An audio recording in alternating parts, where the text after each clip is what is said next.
안녕하십니까. 부동산 파헤치기 부파입니다. 지난 시간에는 상도 레미안 3차에 대한 이야기를 해봤고요. 오늘은 강서구에 위치한 화곡 푸르지오에 대한 분석을 해보겠습니다.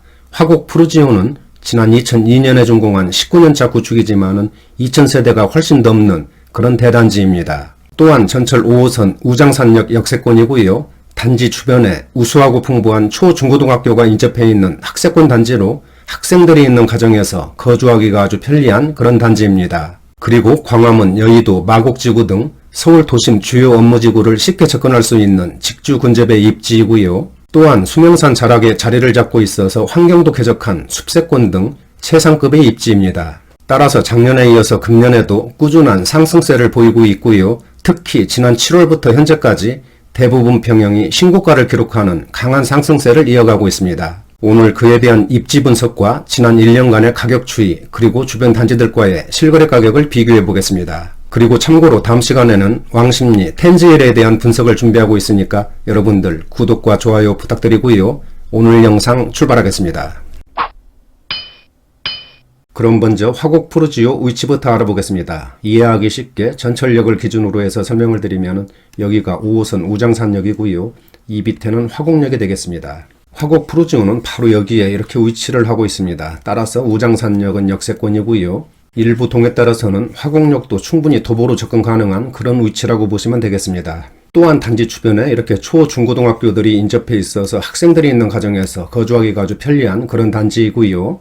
또한 이렇게 수명산 자락에 위치를 하고 있어서 숲세권 단지로서 환경도 쾌적한 그런 단지입니다. 다음은 화곡 푸르지오 일반 현황을 알아보겠습니다. 준공 연월은 지난 2002년 10월입니다. 따라서 현재 19년차 구축이고요. 단지 규모는 총 50개 동 2176세대의 대단지입니다. 층수는 9층에서 15층까지 이렇게 건축이 됐고요. 평형은 34평에서 71평까지 다양한 평형으로 구성이 되어 있습니다. 용적률은 212%, 건폐율은 21%, 그리고 세대당 주차 대수는 1.92대입니다. 난방은 지역난방과 열병합을 사용하고 있고요. 현관 구조는 모두 계단식으로 그렇게 이루어졌습니다.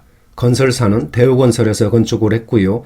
푸르지오 브랜드를 사용하고 있습니다. 다음은 화곡 푸르지오 평형별 현황을 알아보겠습니다. 먼저 세대수인데요. 34평과 35평은 단지에서 가장 많은 506세대이고요. 41평은 405세대, 49평과 50평은 495세대입니다. 그리고 56평은 391세대이고요. 62평은 345세대, 71평은 20세대입니다.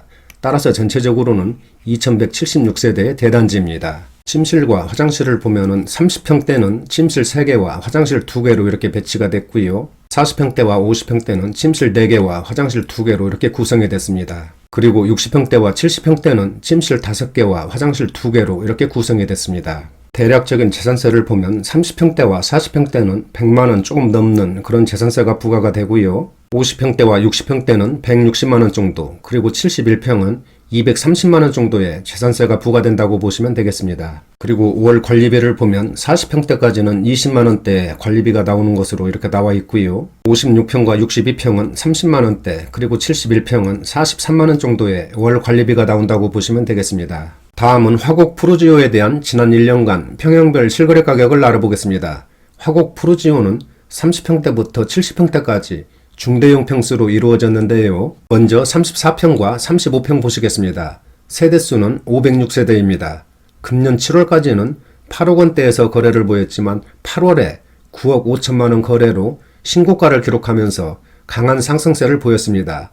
또한 현재 호가도 10억 원 수준에 형성되어 있고요. 전세 물량은 잠긴 것으로 이렇게 나타나고 있습니다. 그리고 지난 1년 동안의 가격 등락을 보면 약 1억 6천만 원이 상승하는 급등세를 보였습니다. 다음은 38평인데요. 14세대입니다. 따라서 세대수가 많지 않기 때문에 거래가 그렇게 활발한 편은 아닌데요.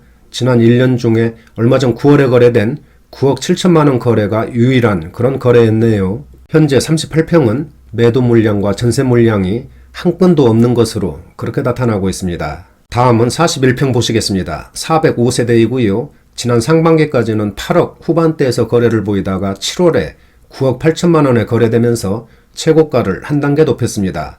또한 현재 호가도 12억 원 내외로 아주 높게 나와 있고요. 41평도 마찬가지로 전세 물량은 없는 것으로 그렇게 보이네요. 41평 지난 1년 동안의 가격 등락을 보면 약 1억 3천만 원이 상승했습니다. 다음은 49평과 50평입니다. 495세대이고요. 금년 초 3월에 9억 원대로 상승을 했고 지난 8월에는 10억 클럽에 진입하면서 9월에는 10억 1천만 원 거래로 신고가를 기록했습니다. 현재 호가도 12억 원 정도로 아주 강하게 형성되어 있고요. 전세 물량은 한 건도 없는 것으로 그렇게 나타나고 있습니다.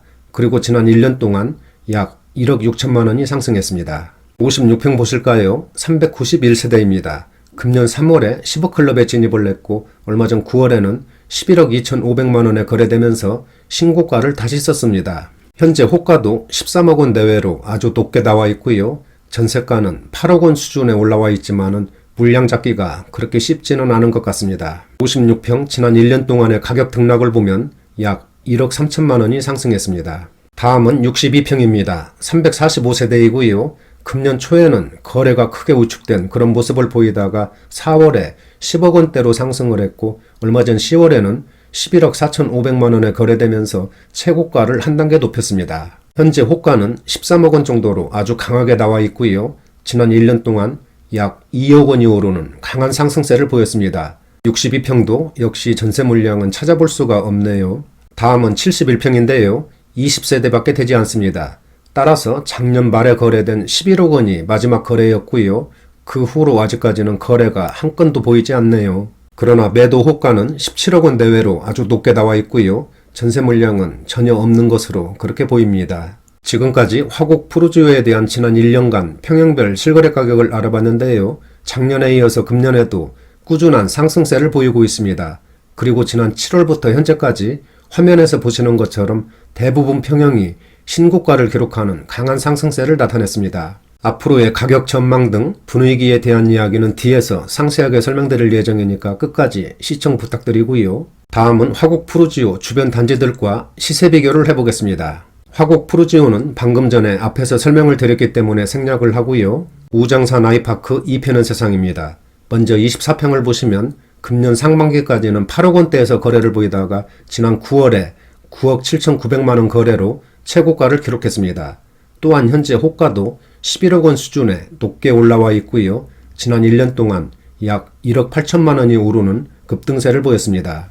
우장산 아이파크 32평은 작년 12월에 처음으로 10억 클럽에 진입을 했고 지난 8월에는 11억 7천만 원에 거래되면서 신고가를 경신했습니다.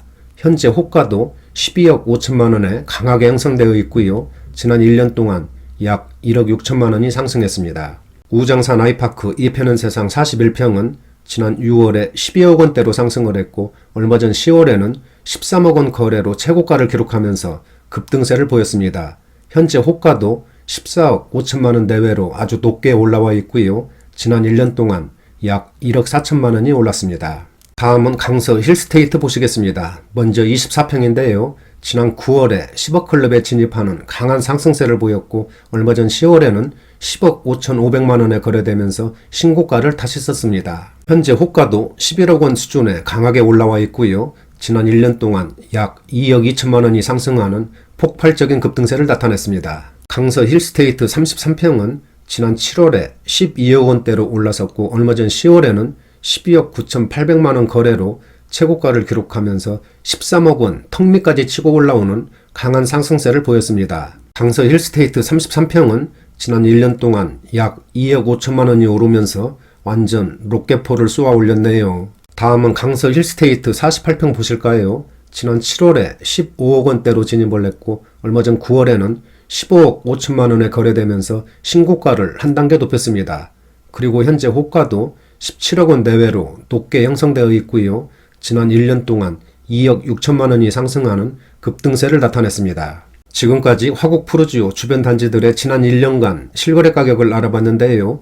비교한 두 단지도 작년에 이어서 금년에도 꾸준한 우상향 곡선을 그리고 있습니다. 그러나 금년 초에는 정부의 부동산 억제 정책과 코로나 사태가 맞물리면서 거래와 가격이 다소 위축된 그런 모습을 보였는데요. 하지만 지난 6월부터는 모든 단지들이 회복세를 보이면서 신고가를 경신하는 강한 상승세를 보였습니다. 여기 화면을 보시면 노란색 부분이 신고가인데요. 지난 7월부터 10월까지 모든 단지가 일제히 최고가를 기록한 그런 모습을 볼 수가 있습니다. 그러나 9월부터는 정부의 강력한 부동산 안정화 정책 등으로 거래가 크게 위축된 그런 모습을 보이고 있는데요.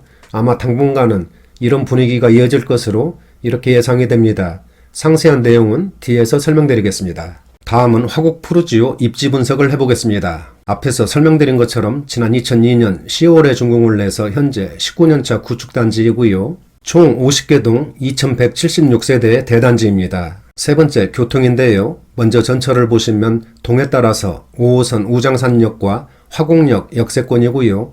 또한 단지 주변에 광역 등 다양한 버스 노선이 지나고 있고 올림픽대로, 가양대교 등을 쉽게 접근할 수 있는 그런 위치입니다. 네 번째 학군을 보시면 단지 주변에 우수하고 풍부한 초, 중고등학교가 인접해 있어서 학생들이 있는 가정에서 거주하기 편리하고 선호하는 그런 단지입니다. 학교 배정을 보면 초등학교는 강신초등학교와 발산초등학교, 그리고 중학교는 화곡, 덕원, 신월중 이렇게 골고루 배치가 된다고 하니까 이런 점 참고를 해주시기 바랍니다. 다섯 번째는 광화문, 여의도, 마곡지구 등 도심 주요 업무지구를 쉽게 접근할 수 있는 직주 근접의 입지이고요. 여섯 번째는 대형 쇼핑몰, 동수산시장, 병원, 학원, 문화시설 등 주변 생활 인프라가 아주 발달되어 있기 때문에 생활하기 편리한 그런 단지입니다. 일곱 번째는 수명산 자락에 위치한 숲세권 단지이고요.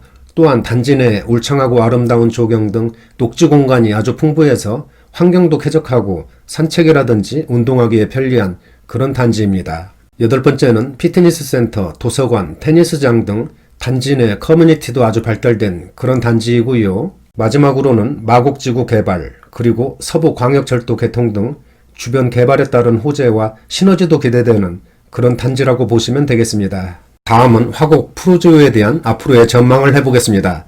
앞에서 설명드린 것처럼 화곡 푸르지오는 준공 19년차 구축이지만 2000세대가 넘는 그런 대단지입니다. 또한 전철 5호선 역세권, 학세권, 그리고 광화문, 여의도, 마곡지구 등 도심 업무지구를 쉽게 접근할 수 있는 직주 근접 등 최상급의 입지입니다. 이와 더불어서 수명산 자락에 자리를 잡고 있기 때문에 숲세권 단지로 환경도 쾌적한 그런 단지입니다.